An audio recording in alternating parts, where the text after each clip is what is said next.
जय धन्वंतरी। दोस्तों, मैं डॉक्टर अशोक नायक कड़ी, और अब हम यहाँ पर स्वास्थ्य का विवरण करते हुए इस वीडियो को आपको भेज रहे हैं, आपसे शेयर कर रहे हैं। आप अपने ग्रुप में इसको शेयर कीजिए, अच्छा लगे तो लाइक कीजिए और मेरी चैनल को सब्सक्राइब कीजिए। आयुर्वेद हमारा पुराना 5000 साल पुराना शास्त्र है और भारतीय चिकित्सा पद्धति का बहुत ही महत्वपूर्ण इसमें विवरण दिया गया है।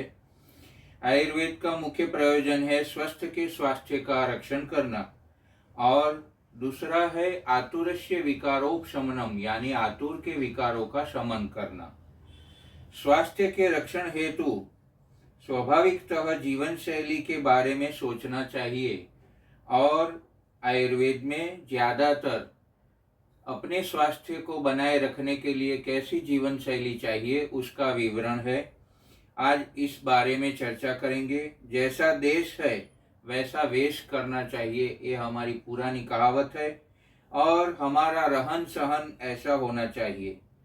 काल संकल्पता और ऋतु गणना होनी चाहिए। आयुर्वेद की दृष्टि से काल तो अनंत और अनादि है, और इसके द्रव्य के हिसाब से देखें तो कारण द्रव्य और कार्य द्रव्य दो प्रकार है। कारण द्रव्य में नित्य और आवस्थिक काल को समझा जाता है। सुबह से शाम तक जो जो अवस्थाएं होती है वो नित्य काल का एक प्रकार है, और आवस्थिक यानी कि हमारी जो जीवन अवस्था है, बाल्यावस्था, युवावस्था और वृद्धावस्था, वो आवस्थिक काल है। अब नित्य कारण द्रव्य में 6 ऋतु का विवरण किया गया है। जैसे भौगोलिक स्थिति हमारी बदलती रहती है, इस तरह से हम 12 महीना यानी 365 दिनों को 6 ऋतुओं में विभाजित करते हैं। इसमें है वसंत, ग्रीष्म, वर्षा, शरद, हेमंत और शिशिर। इस प्रकार से 2-2 महीने की 6 ऋतुएं 12 महीने में आती है, और 2 ऋतु के संधि काल को हम संसर्ग काल कहते हैं। उसमें संक्रमण जन्य व्याधि ज्यादा होते हैं। तो ये 6 ऋतुओं का जो निर्माण होता है वो कैसे होता है, इस बारे में भी थोड़ा समझ ले। संवत्सर यानी एक साल, एक साल के 6-6 महीने के 2 प्रकार, आदान काल और विसर्ग काल। जैसे हम एक निमित्त बनाए कि 14 जनवरी यानी उत्तरायण, वो हमारा आदान काल है। उत्तरायण में अग्नि गुण प्रधान वातावरण बनता है, और आदानम च तददत्ते नृणाम प्रतिदिनम वातम, यानी कि बल इसमें कम होता है। सूर्य हमारे और सृष्टि के और शरीर के जलीय अंशों को शोष लेता है। आददाति क्षययति पृथ्वीयाः सौम्यासम प्राणिनाम च बलम इति आदानम, चरक ने ऐसा बताया है। तो इस प्रकार आदान काल उत्तरायण का माहौल है, और उसमें 14 जनवरी से लेकर 6 महीने की समय को आदान काल कहा जाता है। फिर 16 जुलाई से लेकर ये जो विसर्ग काल है उसमें दक्षिणायन होता है, यानी चंद्र का प्रभाव होता है। सोम गुण प्रधान वातावरण बनता है, और विसृजति ददाति बलम इति विसर्ग काल, अष्टांग हृदय में ऐसे बताया है। चरक जी ने बताया है कि विसृजति जनयति आप्यम अंशम प्राणिनाम च बलम इति विसर्ग काल। ऐसे आदान काल और विसर्ग काल 2 प्रकार बताए हैं। तो 3-3 ऋतुओं का मिलाकर 6 ऋतुओं में हमें ऋतु चक्र मिलता है, और 3 ऋतु में शिशिर, वसंत और ग्रीष्म तीनों का 2-2 महीना मिलाकर 6 महीने का ये हुआ आदान काल, और वर्षा, शरद और हेमंत ऐसा मिलाकर 6 महीने का हुआ विसर्ग काल। तो ज्यादा करके 14 जनवरी से हम देखें तो माघ फाल्गुन और चैत्र का शुरुआत का भाग, ऐसा करके शिशिर ऋतु होती है। फिर चैत्र का अंतिम भाग वैशाख और ज्येष्ठ का शुरुआत का भाग वो वसंत ऋतु यानी मार्च और अप्रैल में होता है। ग्रीष्म ऋतु ज्येष्ठ का पिछला 15 दिन का भाग, आषाढ़ और श्रवण का शुरुआत का भाग वो होता है ग्रीष्म ऋतु। इस तरह से आगे चले तो 16 जुलाई से लेकर वर्षा ऋतु का प्रारंभ होता है। हमारे भौगोलिक स्थितियों में आर्द्रा नक्षत्र आता है, तब से हम वर्षा ऋतु को समझते हैं। ज्यादा करके किसान लोग भी उसी दिन से अनाज बोने का काम करते हैं।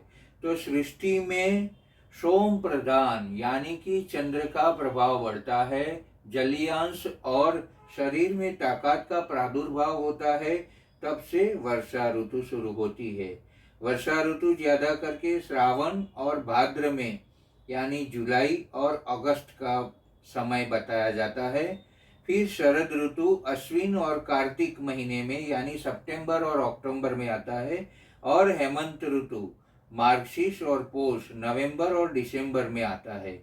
इस तरह से 3 ऋतुओं का विसर्ग काल है, यानी कि 6 महीना यानी कि 180 दिनों का समय जो है वो हमें शक्ति प्रदान करता है।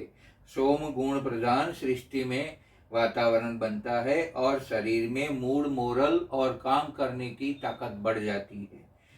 क्षय प्रकोप प्रशमः वायोः ग्रीष्म द्विषु त्रिषु वर्षादिषु तु पित्तस्य श्लेष्मणः शिशिरादिषु, यानी कि कफ पित्त और वायु का वसंत ऋतु में कफ का प्रकोप होता है, पित्त साम्यावस्था में होता है और वायु भी साम्यावस्था में होता है। इस प्रकार से ग्रीष्म ऋतु में कफ का प्रशम होता है और पित्त का साम्यावस्था होती है, वायु क्षय होता है यानी संचय होता है।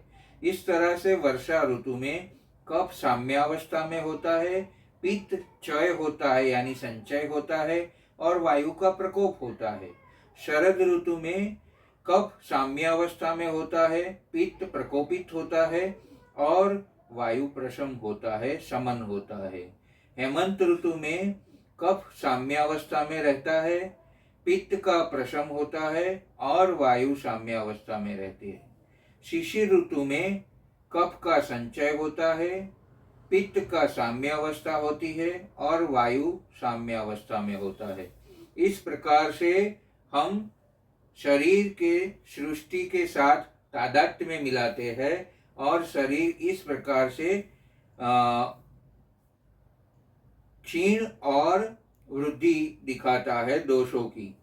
तो मनुष्य की किस ऋतु में कौन सा आहार विहार अनुकूल होता है और कौन सा प्रतिकूल, इन सब बातों को ठीक जानकर उसके अनुसार अपनी ऋतुचर्या रखने वाले मनुष्य को बल वर्ण आदि की वृद्धि होती है, दीर्घायुष्य मिलता है और स्वास्थ्य अच्छा बना रहता है।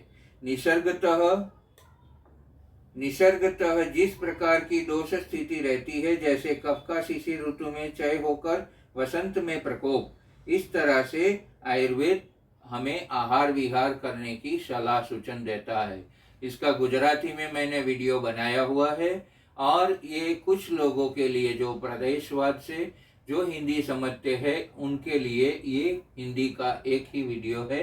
बाकी की 6 ऋतुओं की दिनचर्या, ऋतुचर्या और आहार विहार सबका वर्णन उसमें है। तो मेरी चैनल को सब्सक्राइब कीजिए और इस वीडियो को आप अपने ग्रुप में शेयर कीजिए।